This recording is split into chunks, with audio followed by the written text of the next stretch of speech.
이 한국어에 있어서 안다고 하는 개념은 이름만 한번 들어도 얼굴만 한번 쳐다봐도 안다고 그럽니다. 그게 한국인의 정서예요. 근데 히브리적 관점에서는 안다라는 개념이 전혀 딴판이에요. 히브리어로 안다라는 말의 어원이 바로 야다거든요. 야다라고 하는 것은 동침한 관계를 뜻합니다. 속 깊이 아는 거예요. 너는 아느냐? 하나님의 마음을? 너는 아느냐? 하나님의 의도를? 너는 아느냐? 하나님의 구원 계획을? 하나님의 속사정을 얼마만큼 깊이 헤아릴 수 있느냐? 그것이 진짜 안다라고 하는 개념의 정의가 되어야 될 줄을 믿습니다. 한번 옆 사람한테 물어보세요. 당신은 하나님을 아십니까?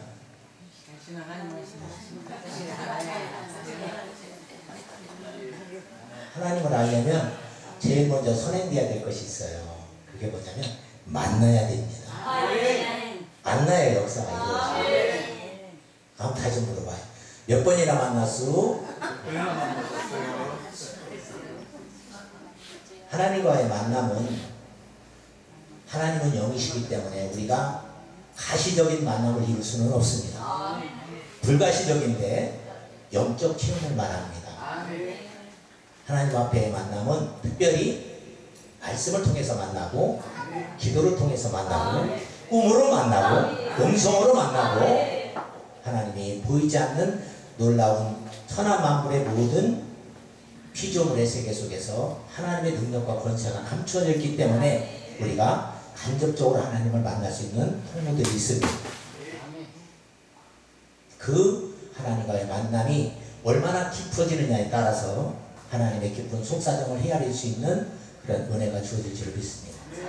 그 모든 것을 주관하시는 것이 바로 성령의 역사인 줄 믿습니다. 사람의 사정은 사람의 영에는 누가 알리요? 이같이 하나님의 사정도 하나님의 영에는 알지 못하느니라. 하나님의 영, 곧 성령이 아니시면 하나님의 속사정을 헤아릴 수 있는 길은 없습니다. 그래서 우리는 성령의 충만함을 날마다 덧입고 살아가야 될 줄로 믿습니다. 저는 오늘 본문 말씀 갈라디아서 3장 23절로 27절의 말씀을 본문으로 해서 그리스도로 옷 입은 사람에는 제목으로 은혜를 나누고자 하는데요.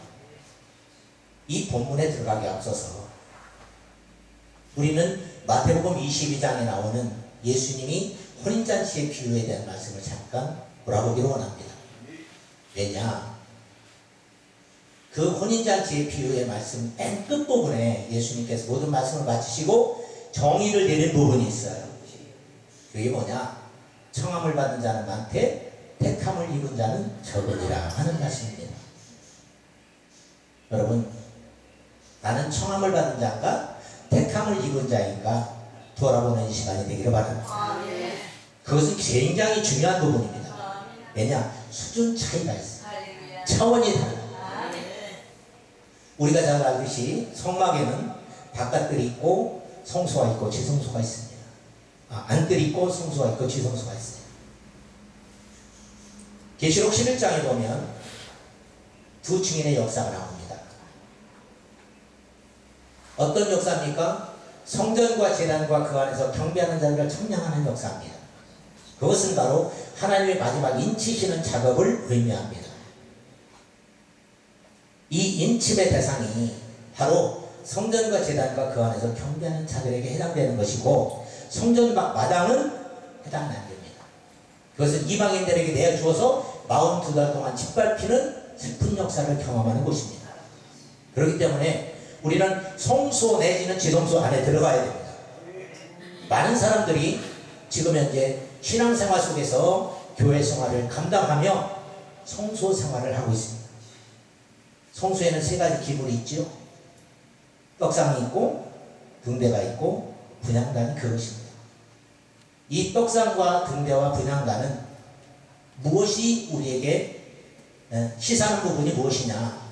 그것은 바로 말씀과 기도와 그리고 성령의 조명을 뜻합니다.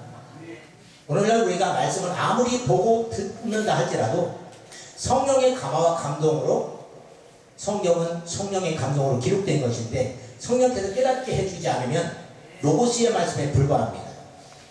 이 말씀이 우리에게 레마로 영의 양식으로 들어오려면 성령의 조명이 있어야 되죠. 깨달음을 통해서 우리는 내 안에 있는 죄와 허물을 돌아봐야 될 줄로 믿습니다. 발견된 것을 가지고 분향단에 나가서 하나님 앞에 예수 그리스도의 십자가의 보혈로 씻음받고 성령의 불로 태움을 받기를 사모하는 마음으로 엎드릴 때에 그것이 진정한 우리의 예배 생활의 핵심이 될 줄로 믿습니다. 저는 기도 생활 가운데서 가장 중요한 기도가 자기 자신의 내면을 돌아보면서 내 안에 그리스도의 마음이 이루어지기를 원하는 그 기도가 가장 합당한 기도요 깊이 있는 기도라고 여겨집니다. 우리는 수많은 기도를 하면서 육신의 소욕을 채우기 위해서 기도를 참 많이 합니다. 그러나 그런 육신의 소욕은 다 보너스에 불과합니다. 먼저 그의 나라와 그의 의를 구하기만 하면 모든 것들은 자동으로 주어질 줄 믿습니다. 여러분, 회사 다니는 사람이 보너스 받으려고 다녀요? 봉급 받으려고 다니는 거죠. 봉급 받다 보면 보너스는 자동으로 들어올 줄 믿습니다. 우리 신앙생활의 본질과 핵심을 놓쳐서는 안 된다는 것입니다. 여러분, 청함받은 자는 본질을 놓쳐버리고 보너스에 눈이 멀은 사람이에요. 택함받은 자는 믿음의 본질을 제대로 발견하고 그것을 붙잡는 자입니다. 왜냐? 청함은 받는 것이라고 했습니다. 택함은 있는 것이라고 분명히 말씀하고 있습니다. 받는 것과 있는 것은 차원이 다릅니다. 받는 것은 손으로 받지요. 지체의 일부분만 사용하는 거예요. 부분적인 순종에 불과한 거예요. 하나님은 우리의 온몸을 바쳐서 하나님 앞에 전심으로 나가기를 원합니다. 그래서 로마서에 보면 너희 몸을 하나님이 기뻐하시는 거룩한 산제사로 드리라. 이는 너희의 드릴 영적 예배니라. 하나님은 전심을 다한 헌신을 원하고 계시는 거죠. 그것은 입는 것입니다. 받는 것이 아니에요. 그래서 우리의 노력으로 되어지는 것이 아니라 하나님의 전적인 은혜로 임한 줄을 믿습니다. 은혜를 입어야 돼요. 은혜를 받는 것이 아니에요. 은혜는 입는 것이에요. 사랑하는 여러분, 성경에 보면 사람이 이 돌 위에 떨어지면 깨어지겠고 이 돌이 사람 위에 떨어지면 가루로 만들어 흩어버리는 데가 있습니다. 우리가 하나님을 향해서 사모하는 마음으로 은혜를 받기 원합니다 하고 나가는 것은 돌 위에 깨지는 거예요. 부분적으로 깨질 수밖에 없어요. 그러나 우리가 진정 깨지기를 원하는 그 궁극적인 목적은 가루로 돼가지고 흩어지는 거거든요. 나는 없어지고 내 안에 그리스도께서 살아계신 역사를 이루는 거예요. 갈라디아 2장 20절 말씀처럼 내가 그리스도와 함께 십자가에 못 박혔나니 그런즉 이제는 내가 산 것이 아니요 오직 내 안에 그리스도께서 사신 것이다. 이제 내가 육체 가운데 사는 것은 나를 사랑하사 나를 위하여 자기 몸을 버리신 하나님 아들을 믿는 믿음 안에서 사는 것이다. 이것이 궁극적인 믿음의 핵심이라고 믿습니다. 그래서 우리는 가루로 돼서 흩어지는 데까지 우리의 믿음의 목적을 가지고 목표를 가지고 달려가야 될 줄 믿습니다. 만약에 그렇지 못하고 부분적으로 은혜 받는 것에 만족한다고 한다면 하나님의 자녀의 그 영적인 DNA의 일치성이 결여될 수밖에 없는 거예요. 내 새끼가 뭐 때문에 내 새끼라고 증명되는 거예요? DNA가 일치하니까. 하나님의 속성인 내재적인 속성이 일치될 때에 그가 진정한 하나님의 자녀가 되는 것 아니겠습니까? 우리는 하나님을 닮아가야 될 줄 믿습니다. 그래서 그리스도로 우리가 옷 입어야 됩니다. 옷 입지 않으면 결국에는 모양은 비슷해. 무늬만 그냥 그래. 근데 진짜 속 알맹이를 보면 너무나도 다른 그런 모습을 보이기 때문에 결국에는 알곡 소리가 아니고 쭉정이 소리만 듣는 거예요. 오늘 우리가 이 그리스도 옷 입은 사람이라는 제목으로 지금 현재 제가 마태복음 22장에 근거해 가지고 청함과 택함에 대한 그런 부분적인 부분을 잠깐 짚었는데 한번 돌아보십시오. 나는 청함을 받은 단계에 머물렀는지 택함을 받은 단계에 머물렀는지. 청함을 받은 자는 성소에서 예배 생활을 하는 자입니다. 택함 받은 자는 지성소에서 하나님과의 대면과 교제와 일치가 이루어진 사람입니다. 그것이 진짜 열매예요. 그래서 예수님이 겟세마네 기도에서 최종적으로 하나님 앞에 부르짖은 것처럼 내 뜻대로 마옵시고 아버지의 원대로 되기를 원하나이다. 이런 삶의 고백과 삶의 자세가 삶 속에서 녹아질 때에 그가 진짜 하나님과 교제하고 하나님의 참된 자녀로 인정될 수 있는 의인이 될 줄로 믿습니다. 만약 우리가 청함을 받는 자를 배제하고 택함을 받는 자를 원한다고 한다면 맞던 우리가 취해야 될 부분이 있어야 되겠죠. 청함을 받는 자와 분명히 구별되는 것이 있어야 되겠죠. 청함을 받은 자는 왜 택함을 받은 자와 어떤 차이가 있기에 그 차원과 수준이 다를 수밖에 없을까 고민해야 될 줄로 믿습니다. 왜? 고민을 해야 택함을 받은 자리에 나아갈 수 있고 그 고민이 우리에게 택함을 받은 자리로 나아갈 수 있는 밑거름으로 작용할 수 있기 때문입니다. 저는 그것을 딱 한마디로 표현해서 이렇게 표현하고 싶어요. 그것이 뭐냐? 바로 죄다.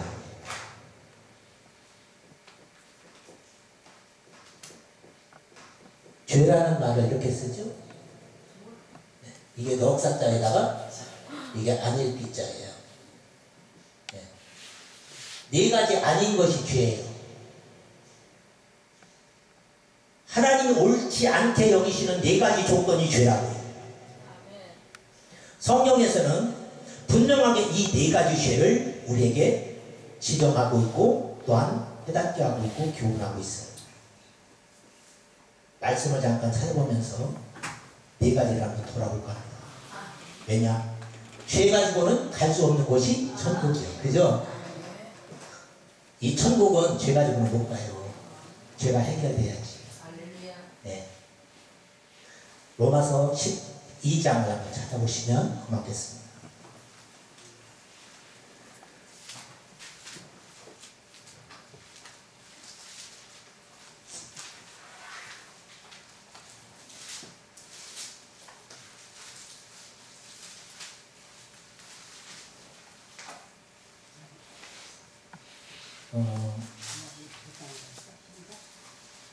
로마서 14장 23절.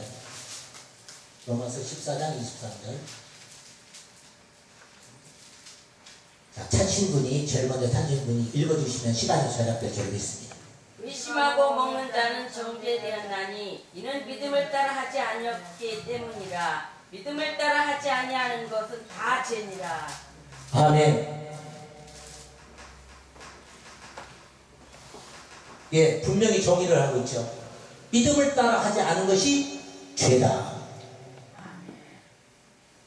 우리가요, 하나님 앞에 헌신하고 봉사하고 구제하고 여러 가지 선행을 많이 할 수는 있습니다. 안 믿는 사람들도 이건 가능해요. 결과적으로 바깥에 나타나는 행위적인 것은 비슷하게 보여요.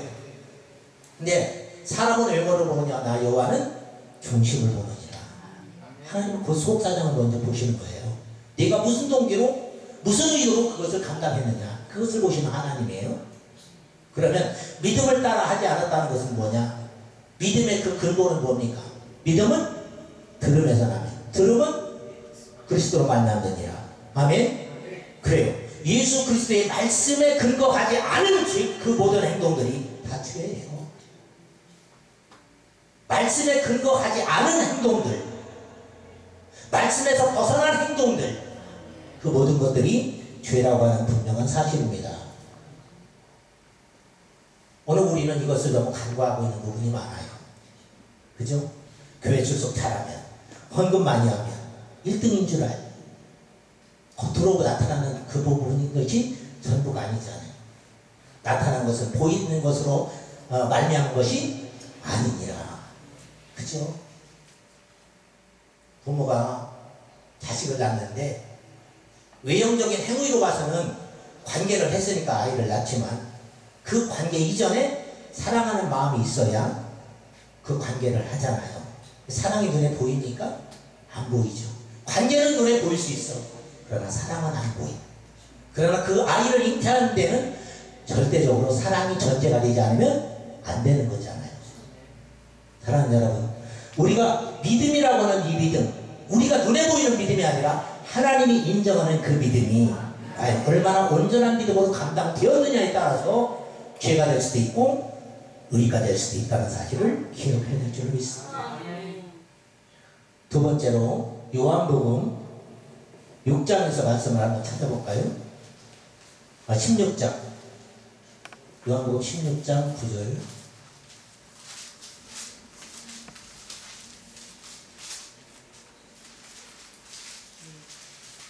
먼저 찾으신 분이 죄에 대하여라 함은 그들이 나를 믿지 아니하며. 아멘. 믿지 않는 것이 죄라고 그랬죠? 여기서 말하는 이 믿음은 뭘까요? 믿음은 역시 우리가 행위적으로 믿는 믿음이 전부가 아니라 믿음이 우리 속에 주어지기까지 하나님의 은혜가 덧입혀지는 모든 것을 다 망라하는 줄 믿습니다. 우리가 아무리 믿음 주세요 해도 믿음을 성령께서 우리가 허락지 않으면 믿음이 올 수가 없죠. 고린도서 12장에 은사장에서 뭐라고 합니까? 성령이 주시는 믿음이 은사로 나와 있지요. 네. 지식도 은사고 지혜도 은사고 믿음도 은사고 신뢰도 은사고 능력도 은사고 영분별도 은사고 방언도 은사고 모든 것들이 다 은혜의 선물로 주어지는 것인데 그 중에 믿음도 하나님의 은혜를 따라 주어진 은사에 속합니다. 그래서 믿음의 은사 받는 사람들은 의심을 전혀 안 해요. 들으면 그대로 아멘. 네. 그 사람들은 이해 뭐 따지고 다시고 그것도 없어요. 그냥 믿어져요. 네. 우리가 이 믿지 않는 것을 뭐라고 표현합니까? 믿지 않는 것은 불신이라고 그러죠. 눈에 보이는 불신이 있고 눈에 보이지 않는 불신이 있어요. 네. 눈에 보이는 불신은 예배당에 발자국 옮기지 않는 사람이죠. 세상살이 속에서 하나님을 향한 예배의식이 전혀 없는 사람들, 이게 불신자라고 그러죠. 그런데 믿음 안에 불신자가 있다는 사실이에요. 믿음 안에 불신자. 믿음 안에 불신자가 바로 여기입니다. 믿는다는 얘기지만 실상은 죽은 자예요. 말씀에 근거해서 행위를 하는 것이 아니라 자기 의를 세우려고 하나님의 의에 힘써 복종치 않는 그것이 바로 믿음 안의 불신자예요. 세 번째로 우리가 한번 찾아볼게요. 요한일서 5장 3장부터 할까요? 요한일서 3장 4절 요일 3장 4절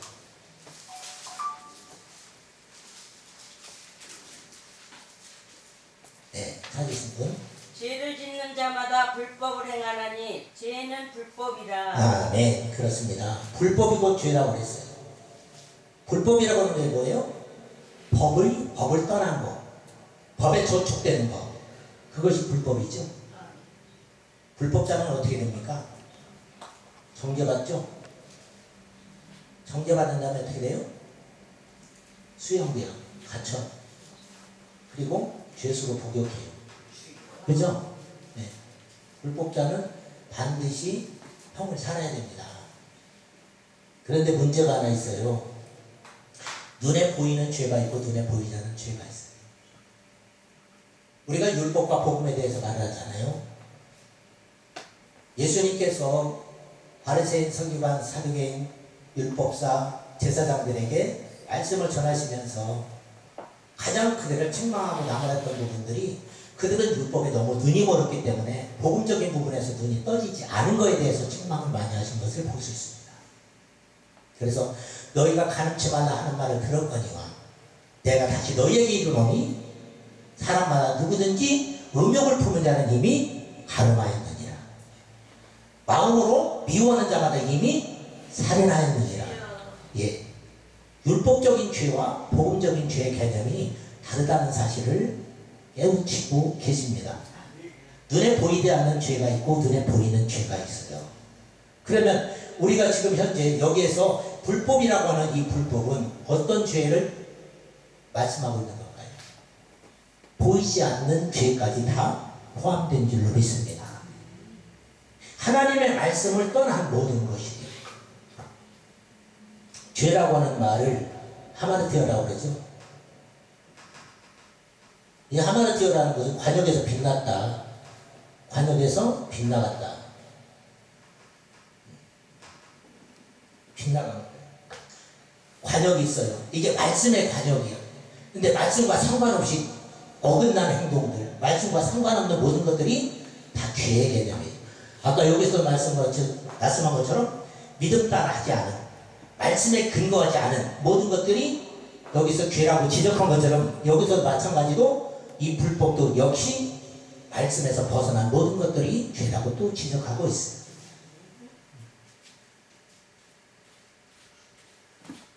우리 자신들이 하나님의 말씀대로 순종한다고 하면서도 때로는 말씀을 고의적으로 어길 경우도 있어요. 그걸 가지고 구범죄라고 그랬어요. 고의적으로 죄를 지었다. 이 구범죄가 용서받을 수 있을까요? 없을까요? 용서받을 수 없다라고 분명히 성경은 기록해 있습니다. 저희가 진짓 죄를 알면서도 죄를 지으면 사함을 받을 수 있다 없다? 못 받는다고 말씀하고 있습니다. 성령 희망죄도 역시 용서를 받지 못한다고 말씀하고 있죠. 주여. 우리가 하나님을 믿는다는 이름은 가졌지만 또 하나님 앞에 예배를 드린다고 하고 있지만 실상 하나님 앞에 연락되고 흠양되지 못한 예배를 우리가 드리고 있다고 한다면 이것은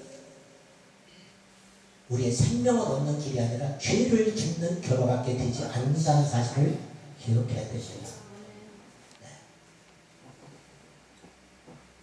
마지막으로 하나 더 찾아볼까요? 요한일서 5장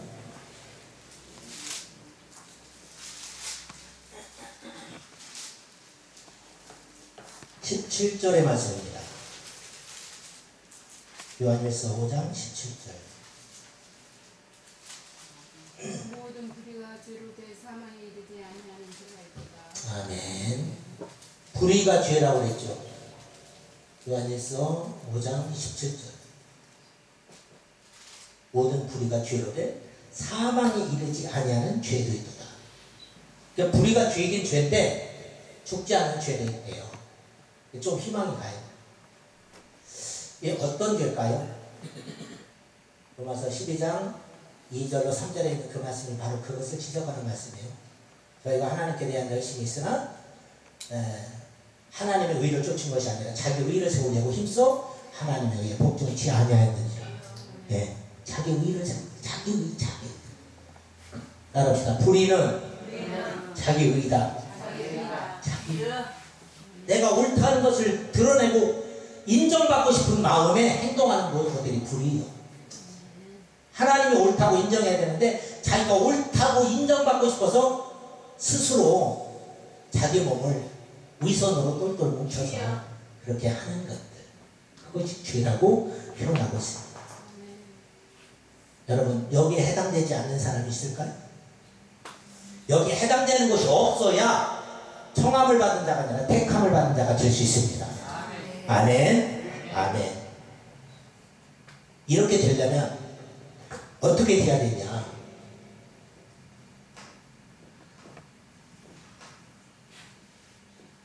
이게 성막이라고 해요. 세 부분으로 나누죠. 성소, 지성소, 그 다음에 뜰입니다. 뜰은 뭐 이방인한테 내줬으니까 42달 동안 짓밟히니까 청량이 대상이 못 되니까 이거 빼버리고 성소의 예배 생활이요. 예배자의 삶이에요. 그리고 하나님과 화목의 자리예요. 네. 이 자리에서 이 자리로 넘어가려면 여기가 바로 청함이거든요. 이건 택함이고 넘어가려면 뭐가 있어야 돼요? 여기 뭐가 있어요? 성소와 지성소를 가로막는 게 뭐예요? 휘장이죠. 이 휘장이 찢어져야 돼요. 언제 찢어졌어요? 예수님이 십자가에 달리실 때 다 이루었다 할 때 찢어졌습니다. 다 이루어야 되는 거예요. 하나님의 말씀대로 이루어지는 역사가 휘장이 찢어지는 역사입니다. 그것을 저는 말씀 가운데 해답을 이렇게 찾았어요. 내 말이 너희 안에 거하고 너희가 내 안에 거하면 무엇인지 원하는 대로 구하라. 그리하면 이루리라. 말씀과 내가 하나가 되는 거예요. 내가 말씀 안에 거하고 말씀이 내 안에 거하면 무엇이든지 원하는 대로 이루어지는 역사예요. 말씀, 하나님의 말씀, 그리고 나라고는 인간, 이것이 합해진 것이 믿음이요. 내가 말씀과 하나가 되지 못하면, 일치되지 못하면, 그 말씀이 내 안에 이루어지지 못하면 결국 우리는 꽹과리에 불과한 거예요. 말씀이 내 안에 이루어지기까지 우리는 그 말씀 끌어안고 말씀의 꽃을 피우고 열매 맺어야 될 줄로 믿습니다. 그것이 믿음이고, 이 믿음이 있는 자가 들어가는 것이 바로 지성소가 될 줄로 믿습니다. 주님이 천국에 들어갈 때 뭘 보셔요? 믿음 보시잖아요. 이 믿음 가지고 지성소 들어가는 거 아니겠습니까?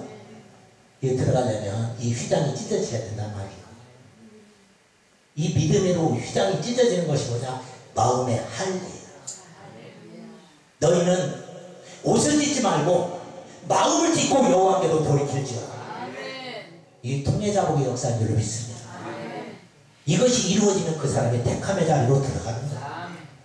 그래서 사람이 거듭나지 않으면 하나님 나라를 볼 수 없다라고 표현했고, 거듭나지 않으면 하나님 나라에 들어갈 수 없다고까지 표현한 부분이에요. 많은 사람들이 주여 내가 청함의 자리보다는 택함의 자리로 나가기를 원합니다. 청함받은 자 아니라 택함받은 자가 되기를 원합니다. 부르짖고 기도하고 계신 줄로 믿습니다. 근데 그것이 잘 안 돼요. 왜 안 되냐? 이 네 가지를 벗어버려야 되는데 이거 잘 안 벗어. 잘 의식을 안 하려고 그래. 그러면서 뭐라고 하냐? 나만큼만 예수 믿으라고 그래. 예? 자기 합리화하고, 그리고 이만하면 됐지 얼마나 더해? 그러면서 임의적으로 자기가 잣대가 돼가지고 믿음의 평가를 스스로 하려고 그래. 심판의 권세가 누구에게 있어요? 아버지께 있잖아요. 심판하는 것이 내게 있으니 내게 맡기라 했어요. 네. 판단하시는 것은 하나님의 몫이지 우리 몫은 아니에요. 우리는 말씀을 통해서 분별하고 끝나는 거지. 네? 그 분별의 결과를 가지고 판단까지 나가면 안 되잖아요. 분별했으면 저 부분을 놓고 기도해 주나 보다. 저 부분을 놓고 하나님 앞에 부르짖고 무엇인가 이루려고 하는 그런 부분들이 나에게 깨닫게 하기 위해서 하나님 보여주셨구나. 그것을 가지고 나가야 될 줄로 믿습니다. 그것이 되지 않는 거잖아요. 영분별이 잘 되는 사람이 특히 판단하고 정죄를 잘해.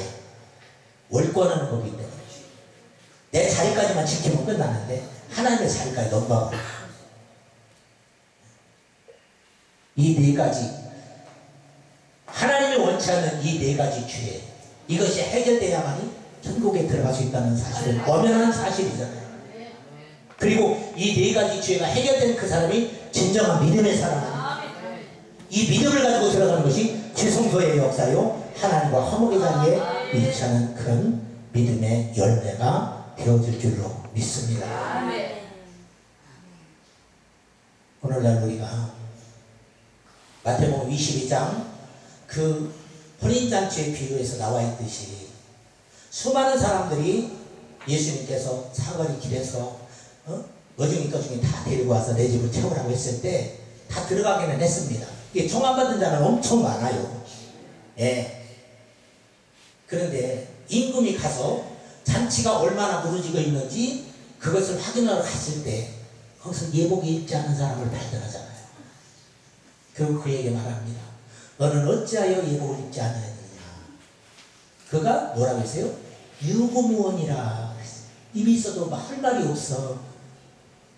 입이 있어도 할 말이 없다는 것은 변명하거나 핑계의 여지가 없다는 거예요. 그러면 변명하거나 핑계를 대지 못할 어떠한 상황들이 이미 주어졌다는 거죠. 혼인잔치는 국가적 대사였어요. 그죠?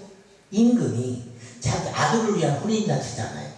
이건 거국적인 행사예요. 영국에 웨일즈 황태자가 예를 들어서 장가를 든다 그러면 이거는 외국 국빈들이 다 가가지고 축하하고 그러잖아요. 국가적인 행사예요. 그런데 그 국가적인 행사를 하는데 어중이 저중이 다 불러드리긴 불러드리지만 거국적인 행사에 아무 옷이나 입고 들어오게 하겠습니까? 그러진 않겠죠. 나름대로 때 빼고 강내고 갈 거예요. 가는데 그래도 나름대로는 내가 갖춰 입었다고 하는데 그것은 자기 수준이고 자기 중심이죠. 그 행사장에서 원하는 어떤 수준도 격조 있게 품격 있게 지향하는 부분이 있을 거라고요. 거국적인 행사니까. 만약에 모든 것을 다 구비하고 갖추었으니 오소서 하라. 잔치자리에 그렇게 메시지를 보내고 있는데 모든 것을 다 갖추고 준비하였으니 오소서라 하는 그 모든 것 속에는 다 들어있겠죠. 행사에 필요한 모든 것이 다 들어있겠죠. 그러면 예복도 그 속에 포함된 줄로 믿습니다. 갔어요. 할렐루야 갔습니다. 왜? 내가 국민대표로 지금 부름받았잖아요. 모든 사람들 다 그 자리에 참여할 수는 없어요. 대표 자격으로 나를 초청해가지고 불러준 거예요. 그러면 얼마나 참 이 영광스러운 자리에 나가는 겁니까? 근데 내 나름대로는 때 빼고 광내고 이제 각을 세우고 간다고 갔어. 갔는데 거기서 준비한 예복을 딱 보니까 내 예복이 그만 못해. 이 예복을 입고 들어가면은 그 자리가 조금 그 영광이 좀 다를 것 같아. 색이 다를 것 같아. 준비된 예복으로 갈아입으십시오 라고 했을 때 얼른 벗고서 갈아입으면 되잖아요.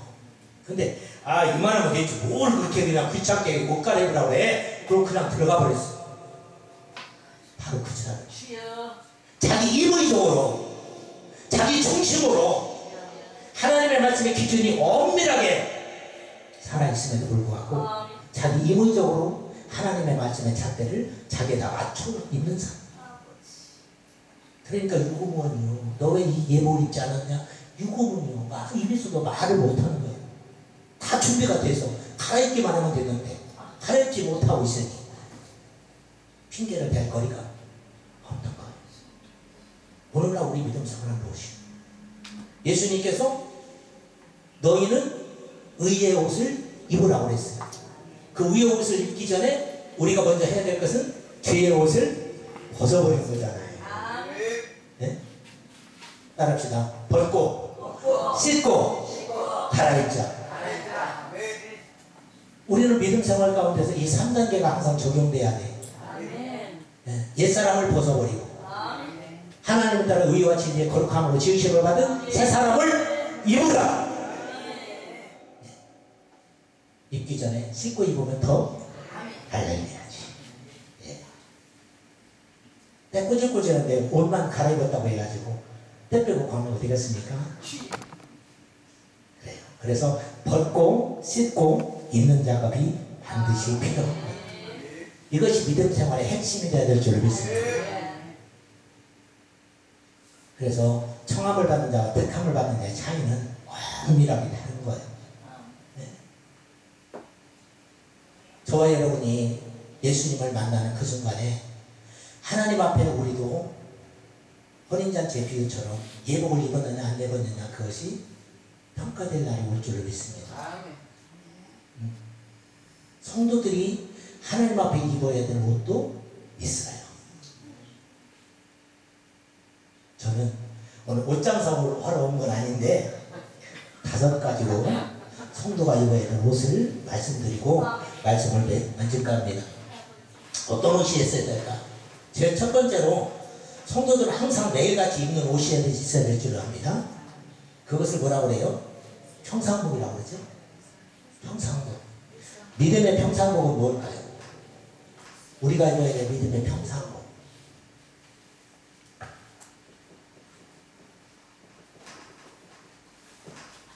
믿음의 평상복. 오늘 본문에 있어요. 갈라디아서 3장 23절에서 27절의 본문 가운데에서 오늘 이 평상복에 대한 말씀이 나와 있습니다. 저는 그것을 평상복이라고 생각하는데 27절 다 같이 시작.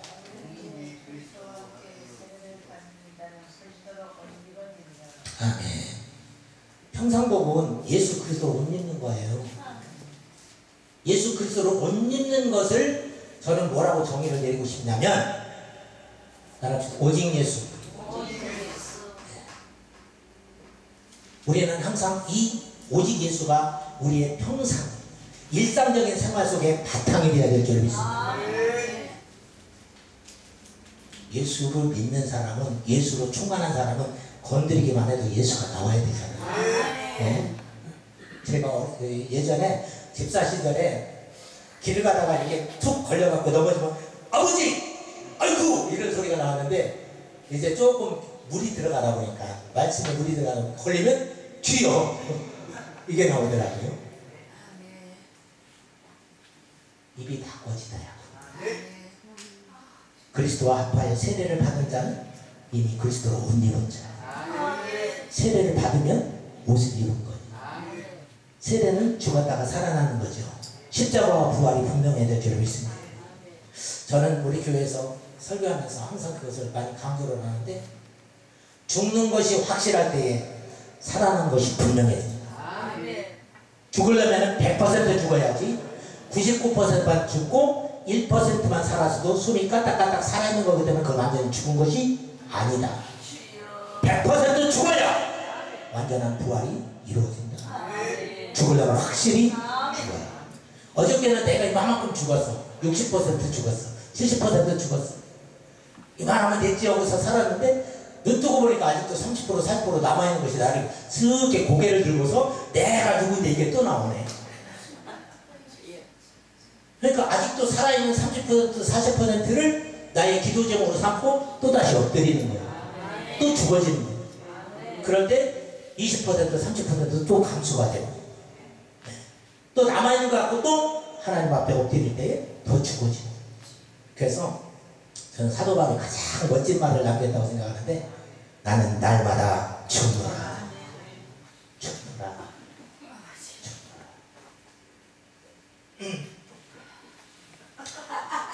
오직 예수가 되면은, 오직 예수가 살아있으면, 내 마음속에 중심이 살아있으면 그 사람은 항상 예수를 본받는 자가 될 줄로 믿습니다. 의식이 깨어있어요. 생각이 항상 깨어있어요. 생각의 세계는 두 가지죠. 로마서 8장에 보면 육신의 생각과 영의 생각. 육신의 생각은 사망이요, 영의 생각은 생명과 평안이에요. 분명히 길이 달라. 생명길이냐 사망길이냐 둘 중에 하나예요. 그러면 육신의 생각을 따라가는 사람은 100% 죽어. 살려면 영의 생각에 사로잡혀야 돼. 그 영의 생각은 성령께서 나를 사로잡아주는 수밖에 없어요. 내가 사로잡히는 것이 아니라 나를 사로잡아주셔야 내가 생명의 길로 걸어갈 수 있어요. 그것이 성령을 더 입는 거예요. 성령을 받는 것이 아니에요. 성령을 더 입는 거예요. 성령이 나를 사로잡아 주시는 거예요. 내가 사로잡히는 게 아니라 성령이 나를 사로잡아 주시는 거예요. 성령을 입어야 돼요. 두 번째로, 우리는 날마다 놀고 먹으면 안 되죠? 어떻게 해야 돼요? 작업하고 있어요. 일해야 돼요. 맡은 자에게 구할 것은 충성이니라. 여러분, 충성이라고 하는 말을 어떻게 생각하세요? 충성의 정의가 뭘까요? 계시록이라고 그러잖아요. 내가 죽도록 충성하라. 그리하면 생명멸관을 내게 주리라. 그 말씀을 가지고 죽도록 충성하라고 해갖고 헌신을 막 강요하는 경우도 있어요. 여기서 말하는 충성은 강요되는 헌신을 말하는 게 아니에요. 뭐냐? 합시다. 마음 가운데 하나님의 말씀을 이루어라. 이게 충성. 하나님의 말씀을 내 삶 속에 녹여서 그 말씀을 이루는 것. 다시 말하면 말씀의 열매를 맺는 것. 그것이 충성. 겉으로 외형적으로 막 충성하고 봉사하고 열심히 하는 거, 물론 그것도 충성이지만, 하나님이 원하시는 진정한 충성은 우리의 삶 속에서 말씀이 이루어지는 삶의 열매가 나타나는 겁니다. 옆 사람한테 충성해서 생명의 주인공 되시기를 축복합니다. 네. 하나님의 말씀을 이루는 것이 생명에 이르는 길이라고 분명히 말씀하고 있습니다. 이 작업복을 입는 사람이 어떤 사람이냐? 계시록 11장에 아까 말씀했던 봤듯이 두 증인에게 갈대를 주면서 청량한 갈대를 주면서 성전과 제단과 그 안에서 경배하는 자들을 청량하게 하시는데 그들은 어떤 사명을 받은 자예요? 1260일 동안 붉은 베옷을 입고 예언 사역을 하는 사람이에요. 1260일 이것은 42달로도 표현되는 기간이기도 하고 3년 6개월로도 표현되는 기간이에요. 시간적으로 똑같아요. 네. 전 3년 만에 하나님의 마지막 투수꾼의 사명을 감당하는 자들이 해야 될 일이에요. 네. 이 일을 아무에게나 주느냐? 아니에요. 굵은 베옷을 입는 자에게 주어집니다. 여러분, 베옷이 어떤 때 입습니까? 우리 한국 정서적으로, 풍토적으로, 풍습적으로 보면 베옷을 언제 입어요? 그렇지, 맞아. 내가 우리 어머니 아버지를 잘못 모셔갖고 돌아가시게 만들었다면 죄인의 심정을 드러나는 것이 베옷이요. 그런데 우리 풍습으로는 내가 죄인입니다라는 고백으로 상주가 입는 복이 바로 이 베옷인데 성경에 베옷을 입은 역사가 있죠. 네.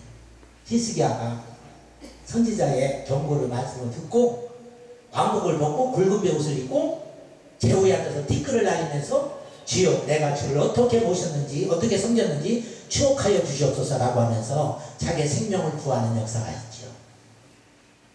이 굵은 베옷은 자기 자신의 죄를 하나님 앞에 시인하는 그런 행위의 부분입니다. 그래서 작업복은 우리에게 있어서는 뭐예요? 바로 회개예요. 회개. 날마다 죄를 씻고 빤. 아까 그랬죠. 옷을 벗고 씻고 입자. 예. 회개는 바로 씻는 거죠. 벗었으면 이제 씻어야 될 거 아니에요. 우리 성도의 작업복이 날마다 시시때때로 분분초초 어디를 가든지 이 영적 작업이 이루어야 될 줄을 믿습니다. 이 작업이 잘 돼야만이 깨끗한 의의 세마포로 갈아입는 거예요. 의의 세마포 이따 말씀드리겠지만 그것이 진정한 신부 예복이거든요. 자, 세 번째로 날마다 작업만 해요? 외출도 나가야지. 외출복이 있어요. 어떤 외출복이에요? 말씀을 하나 찾아볼게요.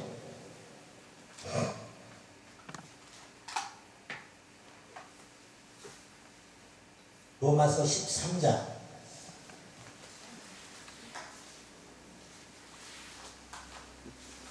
로마서 13장 12절 말씀 한 절만 보면은 충분히 설명이 되실 것 같습니다.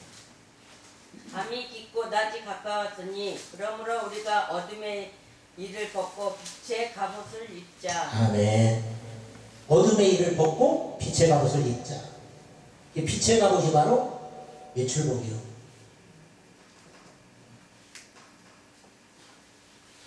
우리가 비단 옷 입고 밤길 걷기라는 그런 속담이 있어요. 사람이 아무리 옷을 깔끔하게 차리고 멋있게 차리고서도 밤에 돌아다녀봤자 소용이 없다라는 말이지. 외출복은 낮에 필요한 거죠. 네. 빛의 갑옷이요. 빛 가운데서 그 사람의 외출복이 그 가치가 드러나고 그렇죠.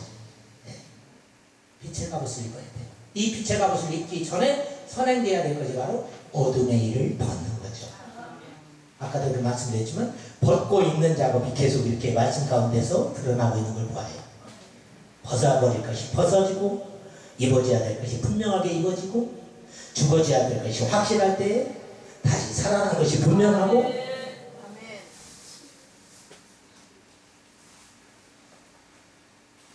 외출복이 있어야 됩니다. 빛의 갑옷을 입고 다니는데 이 빛의 열매는 뭐라고요? 모든 착함과 진실함과 의로움에 있느니라. 아멘. 빛의 열매가 있어요. 그냥 옷만 깨끗하게 차려입고 빛의 갑옷을 입고 돌아다닌다고 해서 그게 전부가 아니라 빛의 열매를 드러내야 된다. 착함과 의로움과 진실함의 열매. 그 다음에 네 번째로 우리는 군복도 있어야 돼요. 다시 말하면 전투복이. 성도의 삶은 날마다 영적 전투인 줄 믿습니다. 악한 마귀 제자물이 강할지라도 우리들의 대장 예수 앞서가시니 두려 말고 용기 있게 힘써 싸우세. 죄로 승리 얻을 때까지 일심으로써 힘써 나가세. 일심으로써 힘써 싸우세. 마귀들과 힘써 싸워서 승전고를 울리기까지. 아멘. 우리의 싸움은 혈과육에 대한 것이 아니에요. 정사와 권세와 이 세상의 주권자들과 하늘에 있는 악의 영들의 대항이다. 근데 그 중에서도 그 모든 것은 상대적인 것이고, 그 중에서도 제일 절대적인 것이 하나가 있어요. 그게 뭐냐? 나와의 싸움. 나와의 싸움. 내 안에 있는 이 왼수가 제일 큰 대적이잖아요. 출애굽기 20장 4절에 보면 하나님께서 모세에게 율법을 주실 때에 이제 우상 숭배에 대한 계명을 주십니다. 그때에 두 번째 계명이에요. 너는 너를 위하여 새긴 우상을 만들지 말고, 하늘에 있는 것이나 땅에 있는 것이나 물속에 있는 것들 아무 것이나 그것도 만들지 말고 섬기지 말고 절하지 말라. 그렇게 말씀하고 있습니다. 한번 물어볼게요. 우상이 뭐예요? 우상이 뭐예요? 예? 우리는 흔히 우상을 하면 눈에 보이는 형상을 가리켜서 그것들을 만들어 놓고 섬기는 것을 우상이라고 얘기합니다. 틀린 말은 아니에요. 그것은 가시적인 우상입니다. 그런데 그 가시적인 우상이든 불가시적인 우상이든 모든 우상의 본질은 바로 나예요. 20장 4절 첫 번째 부분에 뭐라고 하냐면 너는 너를 위하여 새긴 우상을 만들지 말라고 했어요. 너를 위하여. 목적의식이 어디에 있느냐 말이에요. 나를 위한 삶이 우상 숭배의 삶이에요. 주님의 영광이 아니라 나의 영광을 찾으라고. 내 이름을 드러내. 나는 존재 가치를 세상 만국에 좀 알려서 자기가 이 땅에 왔다 갔음을 발자국이라도 좀 남기기를 원하는. 그래서 우리 중학교 때에 한문 시간에 그게 있더라고요. 호사유비 인사유능이라. 호랑이는 죽어서 가죽을 남기고 사람은 죽어서 이름을 남기느니라. 중국에서 건너온 말인데 성경어는 전혀 틀린 말이죠. 우리는 이름을 남기기 위해서 사는 것이 아니라 주님의 그 영광 목적을 위해서 살아가야 될 줄 믿습니다. 그래서 우리가 창노교회 대소요리문답 제일 첫 번째 1번 문항이 뭐예요? 사람의 제일 되는 목적이 무엇이냐? 그거예요. 하나님의 영광을 위하여. 아멘. 제일 첫 번째 문항이 하나님의 영광을 건드리고 있음에도 불구하고 오늘날 잘못 믿고 있기 때문에 자기 영광, 자기 의 때문에 살아가는 결과가 너무나도 많다는 사실이에요. 이것은 지금 현재 내가 충함을 받은 자인지 택함을 받은 자인지 그 기준점을 애매모호하게 생각하고 있다는 결과예요. 나는 날마다 죽어야 돼요. 내 안에 그리스도께서 살아나셔야 돼요. 죽어도 살아도 오직 예수로 살아가야 돼요. 그것이 삶 속에서 열매로 나타나야 되는 거예요. 그 사람이 택함 받은 자예요. 그 사람. 그 전토복을 뭐라고 합니까? 전신갑주라고 그러죠. 네. 말씀 하나, 우리가 잘 알고 있는 부분이지만 말씀 하나 찾아볼게요. 에베소서 6장.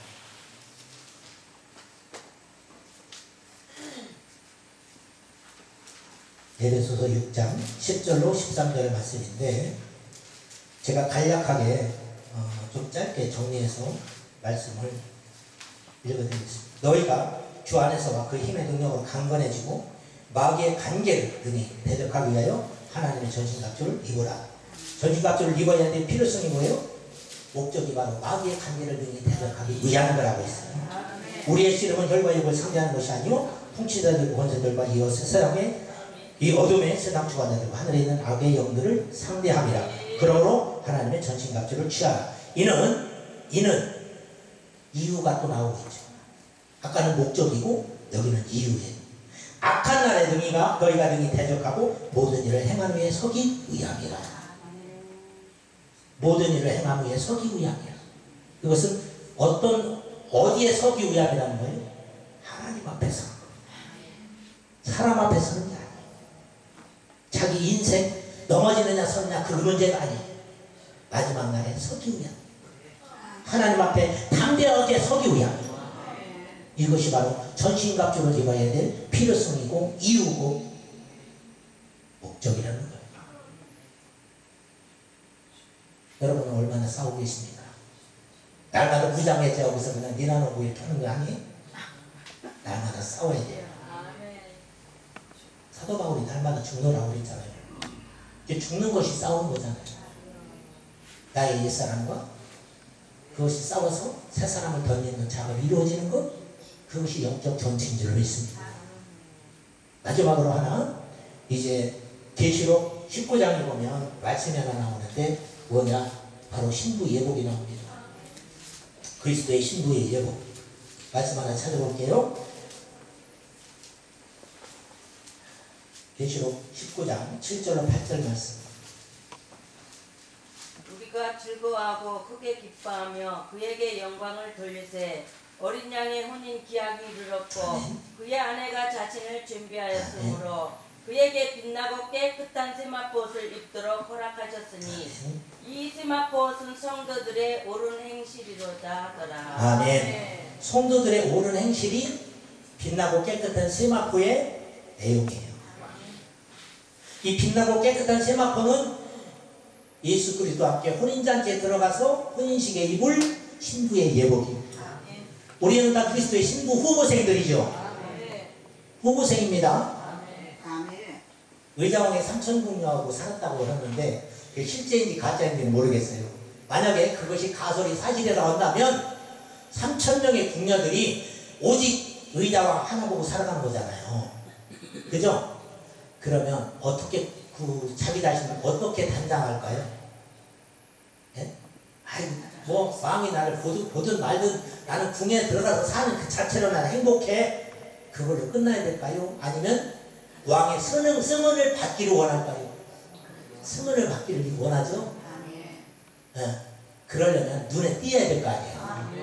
관심을 끌 수 있는, 관심이 집중될 수밖에 없는 그런 나의 행위와 삶이 이루어져야 될 거 아니겠습니까? 그러면 3,000대 1이요. 얼마나 치열하겠어. 네. 이런 치열한 목적을 의식을 가지고 하나님 앞에 서기 위해서 신부단장해야 됩니다.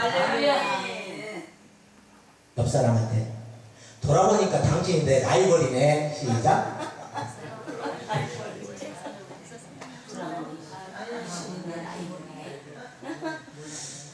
예수의 신부 후보생들이라면 다 라이벌이요. 이제 저 사람보다 내가 더 열심을 다해야 되고, 저 사람보다 내가 더 은혜를 받아야 되겠고, 저 사람보다 내가 더 믿음의 의롭다움을 인정받아야 되겠고, 이러한 선의의 경쟁의식을 가지고 신앙생활을 해야 될 줄로 믿습니다. 다시 한번 봐봐. 그러면 이제 진짜 라이벌을 보이는지 안 보이는지 한번 봐요. 아니 이게 진짜 농담으로 해야 될 부분이 아니라 누가 나의 롤모델이 되고, 롤모델은 예수 그리스도시죠? 내가 누구와 겨루어서 이길 수 있느냐? 나의 상대는 누구냐? 나는 지금 현재 여기에서 어떻게 저 최종적인 고지에 이르기까지 어떻게 올라가야 될 것이냐라고 했을 때 서로 상대성적인 그런 선의의 경쟁 구도 속에서 열심을 더 다하게 되잖아요. 아무것도 막연히 아무것도 없이 예수 그리스도만 닮기를 원해. 그리고 예수님만 바라보고 가면 되지. 그러고서 뚜벅뚜벅 걸어가는 거. 그 과정이 수월할까요? 힘들까요? 아무것도 없어. 벌판이고. 예? 허허벌판인데 내가 예수 한 분만 보고 지금 걸어가요. 좌우에 아무것도 없어. 그러면 그 사람 살겠어요? 죽겠어요? 죽어요. 그게 바로 마라톤의 기원이에요. 승리는 했어. 그런데 승전구를 가지고 알리러